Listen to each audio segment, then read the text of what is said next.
everyone. I hope you're doing well. Welcome back to another ASMR video. And today we are going to continue reading the first in the series of the Peter and the Starcatchers books. So, if you like magic, wonder, excitement, just a heartwarming story about magic and friendship, then join me. I don't think I showed you guys this last time, but there's a picture of Ridley Pearson and Dave Barry on the back. And he drew a patch over his eye, and Ridley Pearson drew a mustache on himself. A couple of kooky, hilarious guys. So last time you read the first 4 chapters.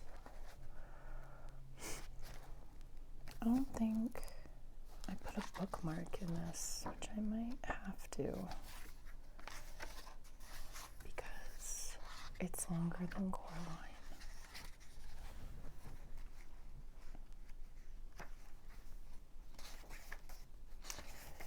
So, recap is we met Peter and we met some of the boys that were at the orphanage with him, and they are being sent on a ship called the Neverland to a place called Rundoon, which Peter just found out on the boat from his new friend Molly, that they're being sent to Rundoon to become slaves for King Zarboff III. And he's not very nice, and he feeds his servants and slaves to his giant snake, who ate his own father, which is how he became king. I don't want to get too much into detail, but and they're on the ship now, and there's a magical chest on there that makes people float and feel really happy feelings. And the last chapter was talking about Black Stash, and he's getting ready to chase the ship called the Wasp, which is the ship that the Neverland is following, because Black Stash thinks there's a treasure on the Wasp in this chest that they put on there. So, whoa. Try not to reread the book, right? Okay.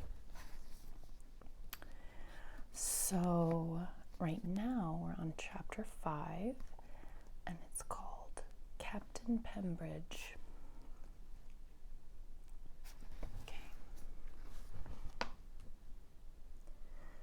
The boys were shown to their quarters in the Neverland by a gaunt, yellow-eyed sailor called Hungry Bob. He led them down a ladder and along a narrow passageway below decks, stopping in front of a low opening. "Here you go, lads," he said. "You're home away from home." Peter, followed by the others, ducked through the opening. What they found was depressing, even measured against the low standards of St. Norbert's.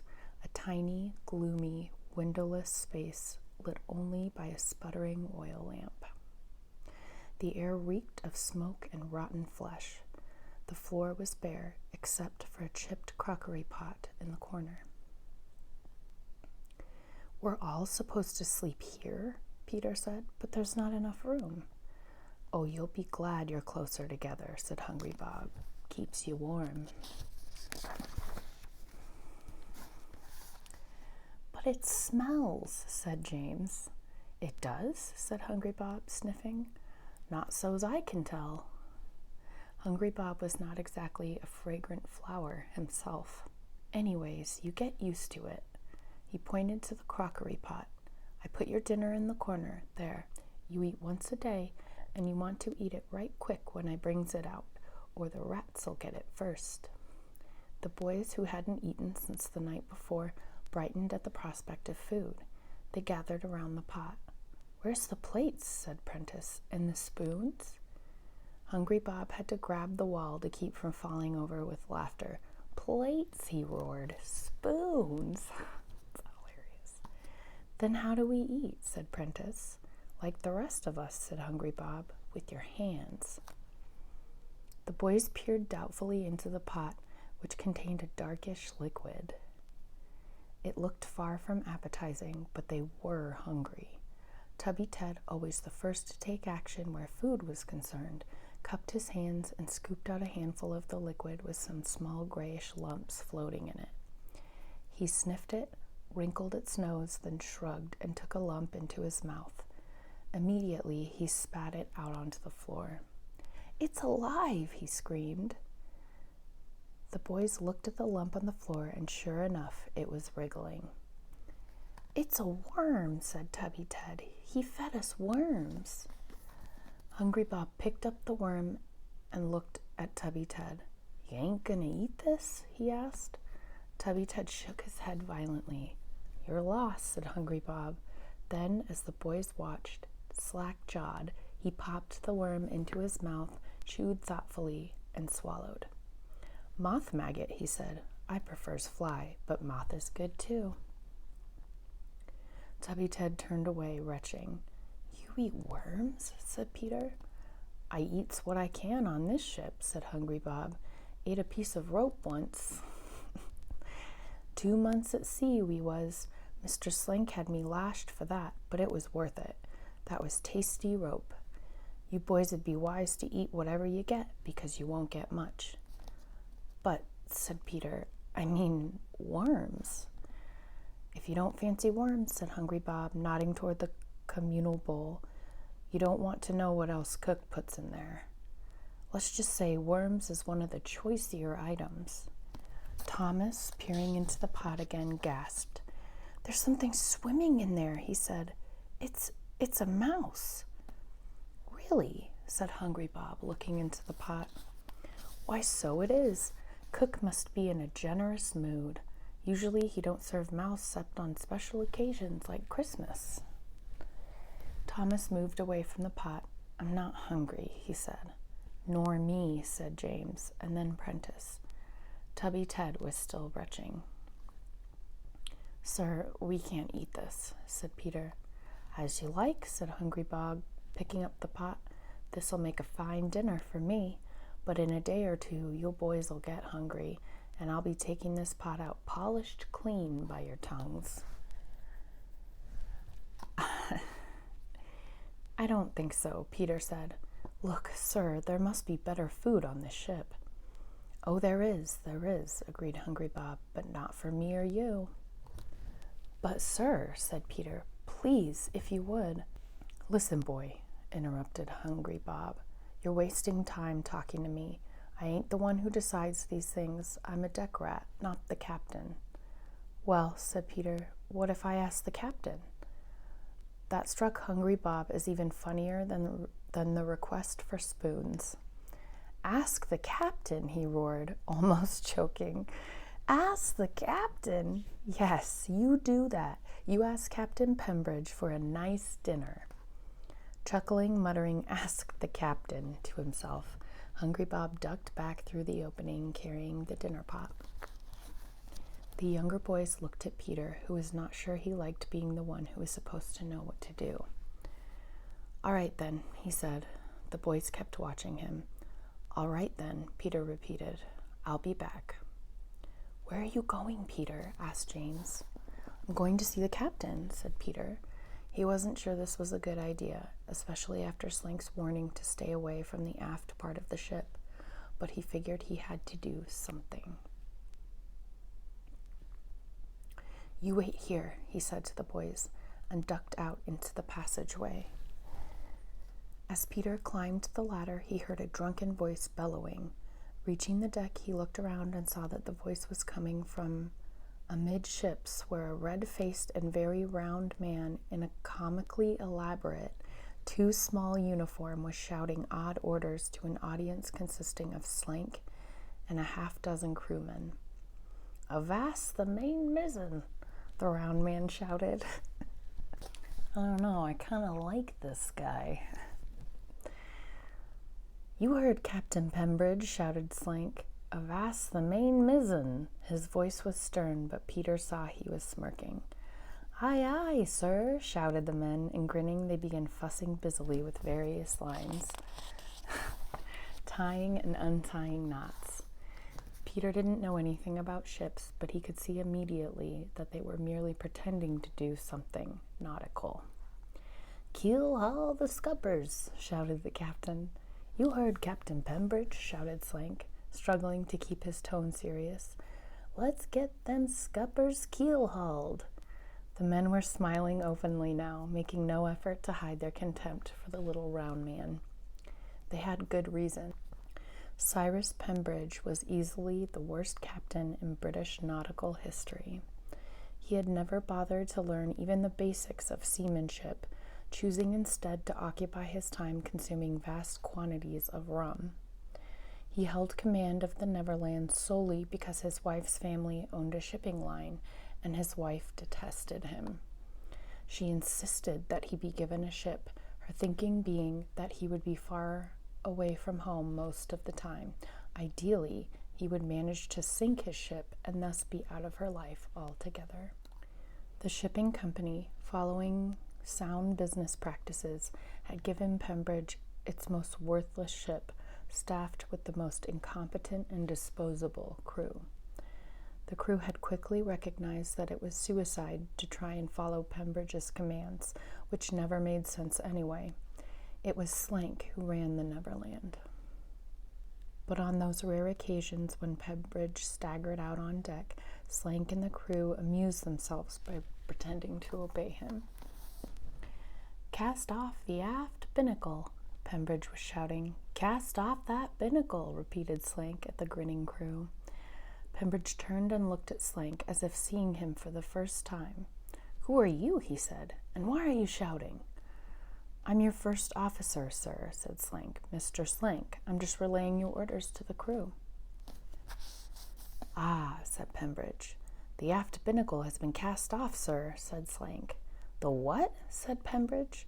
The aft binnacle, said Slank, as you ordered. I did? said Pembridge, squinting suspiciously. When? Just now, sir, said Slank. Pembridge blinked at Slank. Who are you again? He said. Your first officer, sir, said Slank. Pembridge blinked again. My head hurts, he said. Perhaps the captain would like to go to his cabin, said Slank. You don't tell me what to do, said Pembridge. I'm the captain. Yes, sir, said Slank. I'm going to my cabin, said Pembridge. Yes, sir. The round man took a step, then stopped, frowning, his round body teetering. Which way is my cabin? He said. That way, Captain Pembridge, said Slank, pointing aft. Pembridge teetered off behind him. The crewman burst into laughter, only to be silenced by a scowl from Slank. That's enough, he shouted. Back to work. From behind a mast, Peter watched Pembridge stagger aft. Now seemed as good a time as any to try and talk to him. Peter stepped out from behind the mast and, You runt, bellowed Slank. The man saw everything. Where do you think you're going?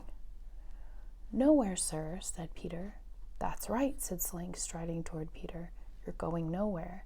You're to stay below and you're to come out when I say you can. We've got work to do on this ship, and we don't need you in the way. You follow me, Runt? Yes, sir. Can you swim, Runt? I don't know, sir. Well, you'll find out quick enough if I see you on deck again without my permission. Yes, sir, said Peter. Feeling Slank's glare on his back, he turned and went back down the ladderway, back to the cramped and smelly little cabin. As he entered, the other boys all looked at him hopefully.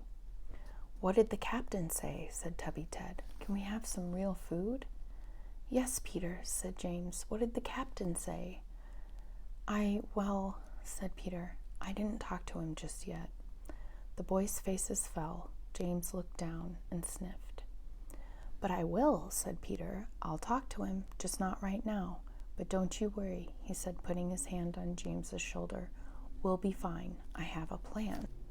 You do? Said James, looking up. Really? Of course I do, said Peter, patting his shoulder. Oh, good, said James, because I'm hungry. I'm starving, said Tubby Ted. We'll have real food soon enough, said Peter. I promise. And as he saw the hope return to the eyes of the other boys, Peter thought, I need a plan.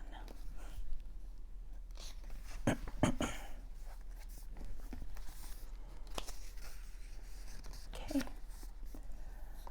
So, we're on chapter 6 now. And we're back, it looks like we're back with Black Stash on the pirate ship. So chapter 6 is called Black Stash in Pursuit. She's getting away, Black Stash bellowed. Hurry up with Preston and Arbuckle and ready those barrels. Aye, Cap'n, came a shout from below. Through his glass, Black Stash saw the Wasp's gleaming hull race for the horizon, cutting a foaming white wake in the deep blue-green of the ocean. Black Stash had never seen a ship sail like that. He knew now that he no longer wanted only the Wasp's treasure. He wanted the Wasp herself. He'd strip her flag and fly his own on her mast. What flag should we be flying, Cap'n? First Mate Smee leaned his bulging belly over the open chest of flags captured from the ships the Sea Devil had scuttled. Let's make it something colorful, said Black Stash. The Union Jack would do just fine, eh? She'd like that, wouldn't she? Kissing cousins? Black Stash liked the British flag. He had a dozen or more in his collection, and felt especially proud when he sank a ship belonging to the Queen. Black Stash had no love for the Queen, no love for women of any sort, except for his ma. He had a real soft spot for his ma, and was truly sorry for the time he'd marooned her. What's the delay down there? Black Stash thundered. On the main deck, several men were tying a fat crewman's ankles to his wrists behind his back, so he looked like a rocking horse. A gag covered the man's mouth, or he would have been heard screaming for his life. Jeez. The Union Jack was run up the Sea Devil's main mast and snapped loudly in the wind. Black Stash held the glass to his eye again, watching the retreating Wasp getting further away each minute. How do you plan to take her? Said Smee, grinning. Fire? One of Black Stash's many tricks was to sail close to another ship at night and, using a smoking barrel of tar, make it appear the Sea Devil had caught fire. His prey would turn and come to help, only to be rewarded for this act of mercy by being attacked. But Black Stash knew that even if he could get the Sea Devil close, the Wasp's captain, Scott, was too experienced to fall for that ploy. We'll have to think of something better than that, said Black Stash. The broken mast trick? Smee slapped his leg. I love that broken mast trick, Cap'n. Black Stash snorted. She's carrying the richest treasure ever taken to sea, he said. She won't fall for the broken mast. Below, the crew had finished hog-tying the first man and had started on a second, also a portly fellow. He looked just as terrified, his cries muffled by a gag. Black Stash smiled. He loved other people's misery. Cap'n, said Smee very timidly, why are they tying up Preston and Arbuckle? Preston and Arbuckle were both very good sailors, and Black Stash seemed to be preparing to toss them overboard for no good reason. Black Stash spat a gob onto Smee's bare foot. Smee, he said, I've decided we're going to take the Wasp the old-fashioned way. Sir? I mean without cheating, said Black Stash. Without cheating, sir? Smee said, shocked. Black Stash always cheated. Not this time, said Black Stash. Captain Scott won't stop the Wasp for no trickery. We've got to pure run her down, Smee. But how, Cap'n, said Smee. Are we going to use the ladies? Black Stash shot Smee a look of contempt, which sent a chill down Smee's spine. You idiot. the captain sneered. "We can't use the ladies on this heading. We've got to get a beam of the Wasp, then turn downwind. Then we'll raise the ladies and run her down." "But Cap'n," said Smee timidly again, "how do we get a beam of her? She's fast as the wind and pulling away." "Yes," said Blackstash, "we need more speed, and that means we need to get rid of some weight. So I've ordered the crew to throw most of our water overboard." He pointed toward the stern. Smee turned and saw crewmen rolling heavy wooden barrels toward the rail and heaving them over the side. Smee gasped. Even for Blackstash, this was insane. At sea, there was nothing more precious than water. Nothing. Not even rum. Nobody ever threw water away. "Cap'n," Smee sputtered. "Sir, we can't. I mean—" "Smee," said Blackstash, savoring his own malignant brilliance. "Water is heavy, right?" "Yes, Cap'n, but—" "And we'll run faster without the weight, right?" "Yes, Cap'n, but—" "And if we run faster, we'll have a better chance of catching the Wasp, right?" "I suppose so, Cap'n, but—" "And when we catch the Wasp, we'll have the Wasp's water, won't we now?" Smee fell silent now, finally grasping the lunatic plan. "Don't you see?" said Blackstash. "It's a carrot for the men. They know we're carrying just enough water for a few days, so they know we have to catch the Wasp in that time, or they'll die of thirst. Isn't it a fine plan, Mr. Smee?" "Insane," thought Smee. But what he said was, "Aye, Cap'n, brilliant." "Of course it's brilliant," said Blackstash, "and to make it even more brilliant, I'm going to give the crew another carrot."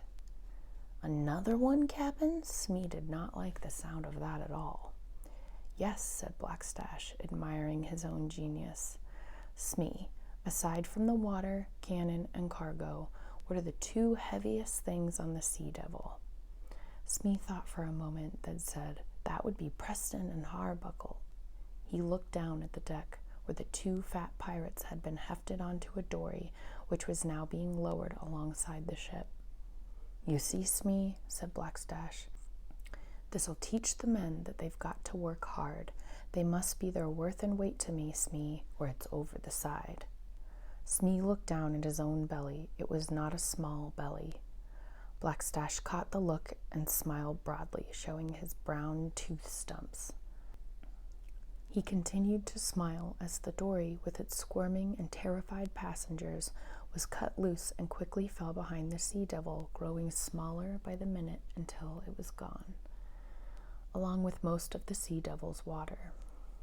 "Good riddance," Blackstash growled, and he spat again, a major gob, this time hitting Smee's other foot. He turned to face the crew, now watching him warily. "The dead weight is gone, men," he said. "We're picking up speed." He gestured toward the dot on the horizon. That was the Wasp. "She's a fast ship, but we're going to be faster." "We'd better be, because your water rations are gone in 3 days' time. So work hard, men, work hard. And if you don't want to join those 2 bales of lard drifting astern." Blackstash glared at the crew, daring anyone to challenge him. His glare was met by a fearful silence. "Good," said Blackstash. "Now let's get more sail up." The pirates scurried into action as if their lives depended on it, which they did. Blackstash turned to Smee. "I'll be in my cabin," he said.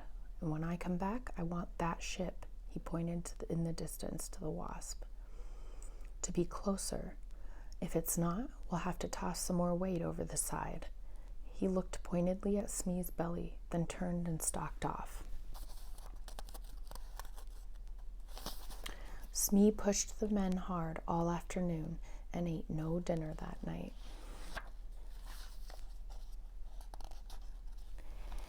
All right, chapter 7 is back with Peter on the ship. By the 3rd day, the boys were so hungry that when Hungry Bob brought their daily slop, they actually ate some of it. They picked carefully through the lumps, still, to Hungry Bob's delight, passing on the wriggling ones and choking down others as best they could. But it wasn't enough food, not nearly enough. Hunger now clawed constantly at their bellies. Peter, still wondering if it was such a good thing to be the leader, was feeling intense pressure to do something. He had given up on pleading the boys' case to Captain Pembridge. Several times now, the boys had heard the captain staggering around on the main deck, shouting senseless commands. "Heave to on the stizens! Furl the yardarm!" To the vast enjoyment of the crew. Pembridge sounded even more confused than he'd been the first day, the sailors mocking him openly now. No, Pembridge would be no help, and Peter didn't dare approach Slank. To ask him for better food would be to ask for a lashing. And so, as the third day turned into the third night, the boys prepared for another restless, hungry night in their dank little cabin. Listening to James whimpering and rats scuttling, Peter made up his mind. He would steal some food. There had to be decent food on the ship. Slank surely wasn't eating the swill the boys got, and he just as surely wasn't feeding it to the first-class passengers, like that girl Molly and her governess. No, they were eating decent food, and Peter meant to have some of it. He figured it was stored in the aft part of the ship, where the important people slept. And the valuable items were stored. He'd done some poking around and determined that there was no way he could go aft below decks without passing through the crew's quarters, where he would surely be seen. His plan then was to wait for dark and then sneak aft onto the main deck. He waited until an hour past sunset, then carefully detached himself from the clump of dozing boys huddled together on the floor for warmth and protection from the rats. Tubby Ted continued to snore, but James sat up, rubbing his eyes, and said, "Peter, where are you going?"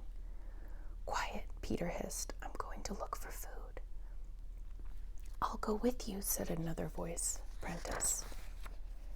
"And I," said Thomas. "Bring me a ham sandwich," said Tubby Ted, awakened by the talk of food. "I'm going alone," said Peter, ducking out of the room, "and I'll bring back what I can." "Be careful," said James behind him. "Also some cheese," said Tubby Ted. Peter climbed the ladderway to the deck, poked his head up, and looked around. He saw a small knot of crewmen a few yards aft, looking up the ship's port rail, talking.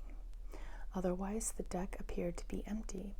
He eased himself out of the ladderway and slid on his belly to the starboard side, away from the men. Then, on hands and knees, he crawled aft. As he neared the stern of the ship, he heard loud talk and laughter coming from a cabin window. He recognized Slank's booming voice and the high-pitched giggle of Molly's governess, Mrs. Bumbrake. "Oh, Mr. Slank," she was saying, "you are a devil." "That I am, Mrs. Bumbrake," boomed Slank, "and you know what they say." "What do they say, Mr. Slank?" "They say," roared Slank, "the devil take the hindmost." God! Then Peter heard Mrs. Bumbrake emit a very ungoverness-like squeal, followed by what sounded like a slap, followed by some thumping, then more squealing, then more thumping. And then much laughing. From the sound of it, Peter figured they wouldn't be breaking up the party anytime soon. That takes care of Slank, he thought. Now all I have to worry about is the big man with the whip. He checked around to make sure nobody was watching, then got to his feet, tiptoed aft, and descended some steps to a dimly lit corridor, flanked by 4 cabin doors. Molly is probably in one of these cabins, he thought, moving silently until he reached a narrow ladderway leading down. Heart pounding, he descended the ladder and found himself in darkness. He felt his way along the floor with his feet, toes outstretched. He then stood still for perhaps a minute, waiting as his eyes began to pick up what little light filtered down the ladderway from above. He saw he was in a long, low space at the end of a doorway, and Peter froze. On the floor by the doorway was a man's body, It lay slumped against the wall, head lagging sideways, and it was snoring. Peter relaxed a little. He peered at the man's sleeping face and recognized him as a member of the crew. Next to the man on the floor was a lantern, which apparently had gone out. The man's right hand was loosely curled around a wooden club about 2 feet long. He's on watch, Peter thought. He's guarding the door, and he let the lantern go out, or he put it out, and he fell asleep. Peter thought about this some more. And if he's on watch, whatever's in that room is important.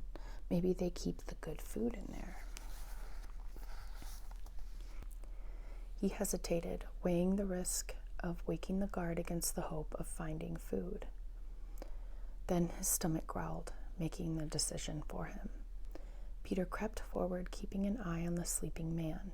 He reached the door and put his hand on the knob, worried that the door would be locked, only to find that it was not only unlocked, it was slightly ajar. That's odd. Peter gently pushed the door open and stepped inside. Again, he waited for his eyes to adjust, as this room was even darker.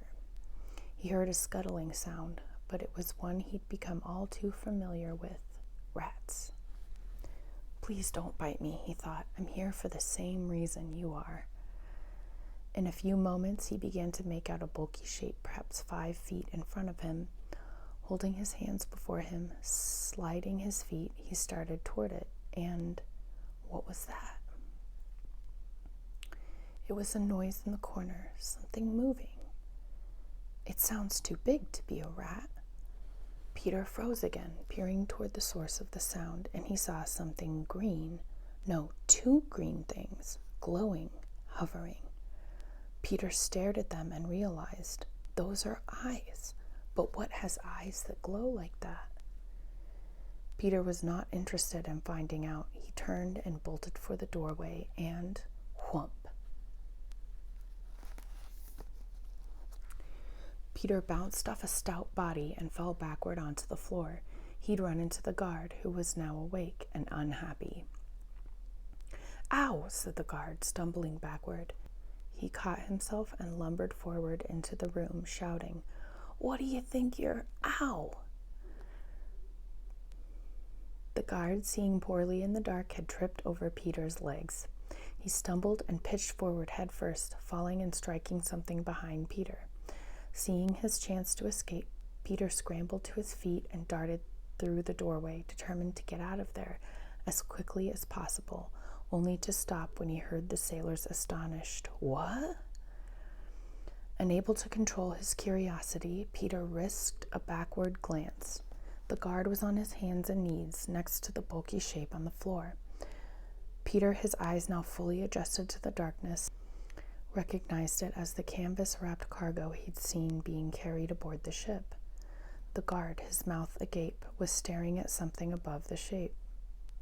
A rat in midair. A rat floating in midair. Peter blinked his eyes, but there was no question. The rat was suspended in space, as if hanging from a string, but there was no string.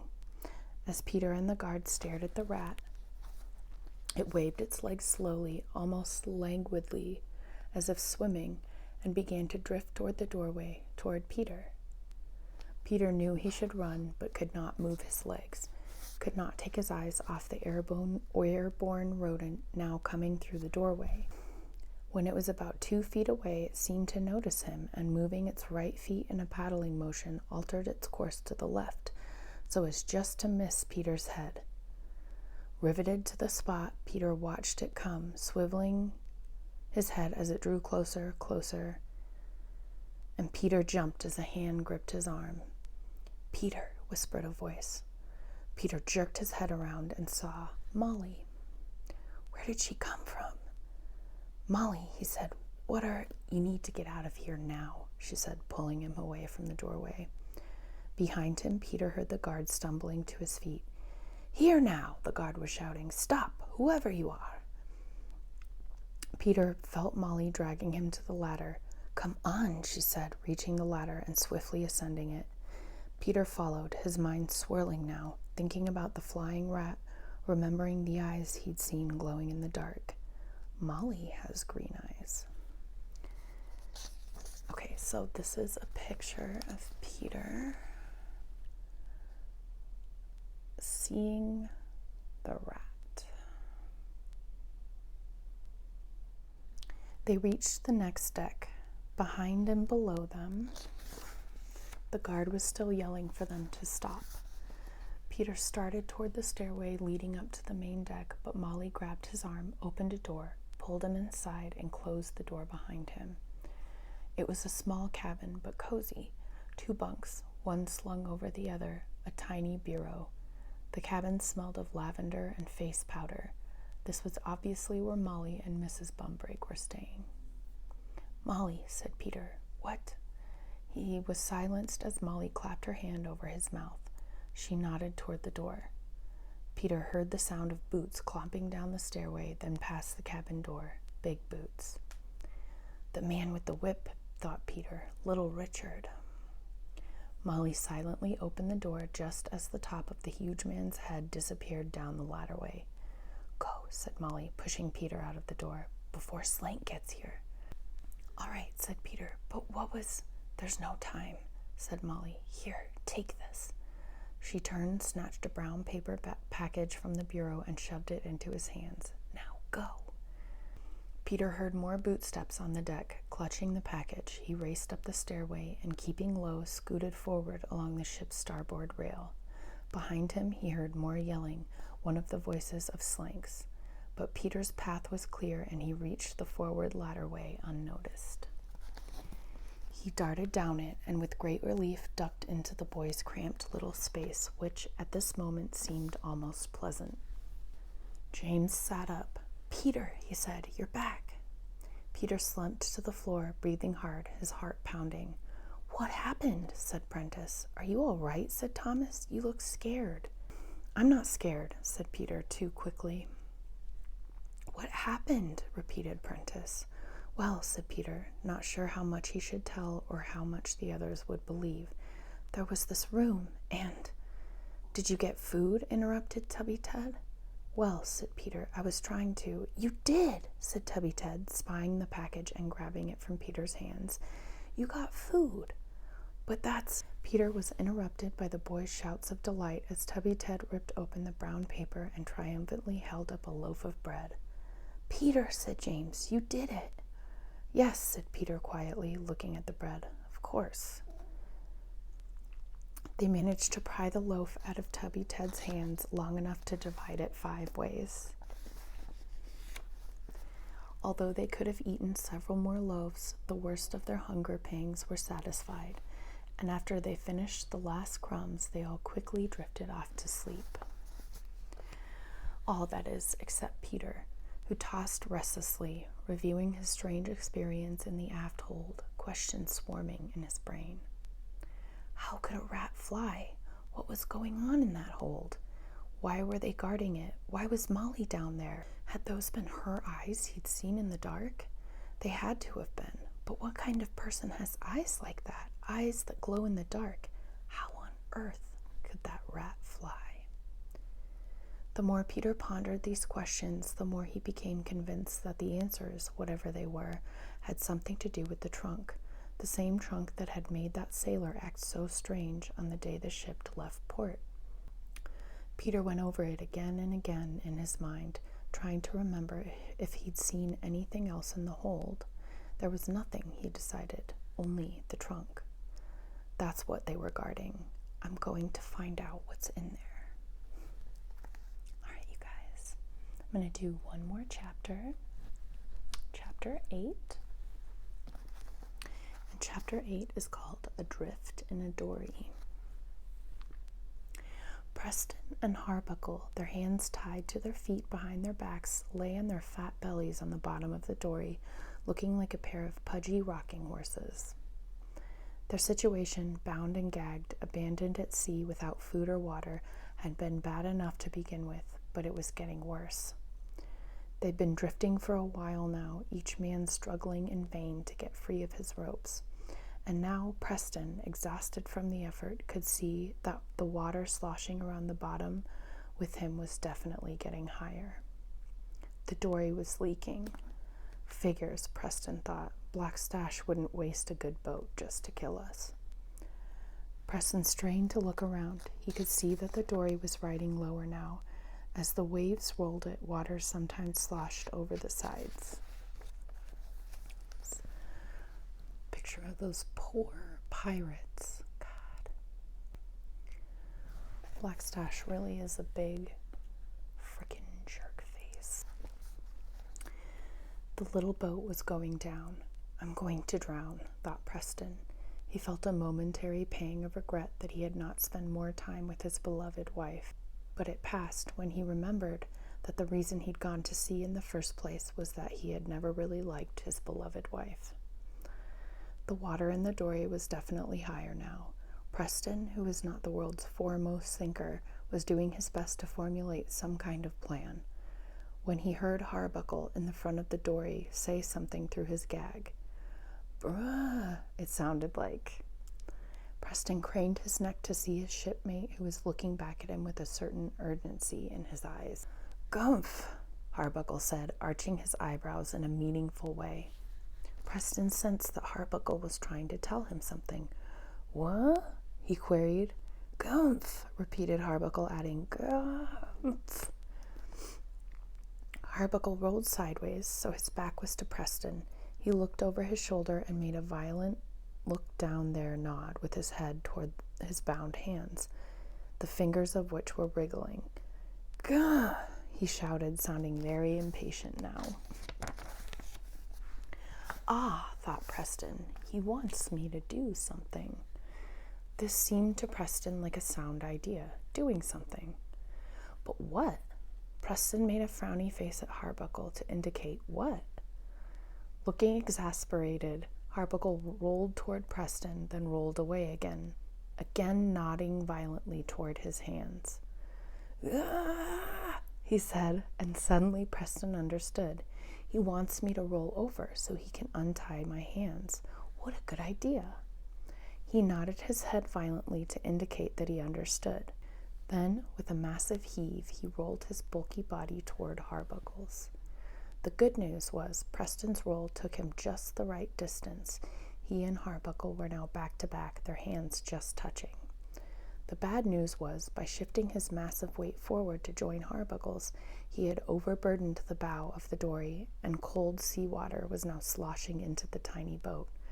Ah! Shouted Harbuckle, and Preston felt his shipmate's hands clawing frantically at the knots on his own. He tried to hold still, but as the water rose, he had to squirm and struggle to keep his head above it. But the water was coming in fast, and Preston could no longer grab any gasps of air, and so he held his breath as long as he could until his lungs screamed in agony, and he grabbed at his aching chest and... Wait a minute. He was grabbing his chest, which meant his hands were free. Desperately thrusting himself up, Preston got to his knees, tore the gag from his mouth, and gulped sweet sea air. He saw that the dory was now swamped, but he was still alive. He could barely believe it. A moment ago, he'd been at death's door, but now here he was, still breathing, and he owed it all to Harbuckle. Preston plunged his head back underwater and found his shipmate's body, not moving. Frantic, Preston grabbed Harbuckle by the hair and yanked his head to the surface, where, thank goodness, it made a faint moaning sound. Preston yanked the gag from Harbuckle's mouth, which began to cough and then spew seawater, and then finally to speak. You idiot, it said. You rock-headed, lobster-brained moron. I'm sorry, mate, said Preston. I forgot she was down there. Okay. If I do a British accent on accident, I'm not trying to mock anyone. It's just like, I'm not very good at it, but I love doing it. I love British accents, and I wish I had one, but I don't. So I'm sorry if that comes out. Not trying to mock anyone. I forgot you was down there. "You forgot I was down there," said Harbuckle. "I untie your hands and save your worthless life, and you forgot I was down there." "Only for a minute," said Preston. "Untie my hands," said Harbuckle, "so I can wring your neck." Friends. Harbuckle calmed down as Preston untied him, and both men began to understand that, although they had escaped immediate death, their long-term prospects were not good. They tried using their hands to bail out the Dory, but it was hopeless. For every handful of water they scooped out, the waves brought more in. Eventually, they stopped trying as exhaustion, cold, and despair settled in. And then Preston saw it on the horizon. "Look," he shouted, pointing. Harbuckle squinted, and he saw it too. "A mast!" Harbuckle said, "You don't suppose they're coming back for us?" "That couldn't be good," Harbuckle said. "No," agreed Preston. Perilous as their situation was, it was probably better than whatever Black Stash would have in store. "Wait a second," said Harbuckle, squinting hard. "That ain't the Sea Devil." "It ain't the Wasp either," he said. The two pirates looked at each other, then both rose up, nearly capsizing the swamp Dory, and began waving their arms frantically. "Over here," they shouted. "We're over here." With agonizing slowness, the distant ship drew closer. The two castaways, their voices growing hoarse, kept shouting and waving, desperate for a sign of recognition. Finally, Preston saw it.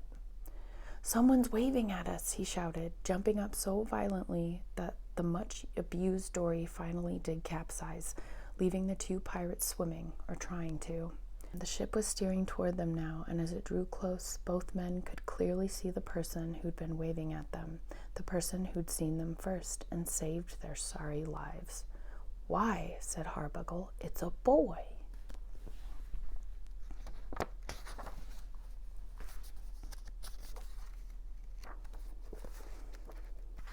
That was the end.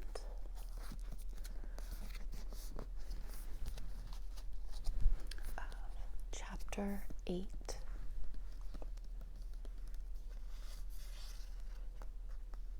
And Peter and the Starcatchers.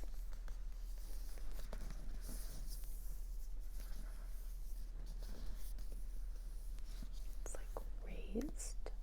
I think you can see it.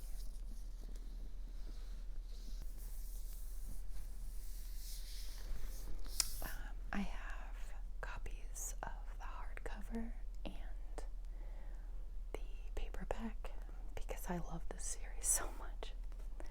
And I know they've made more books.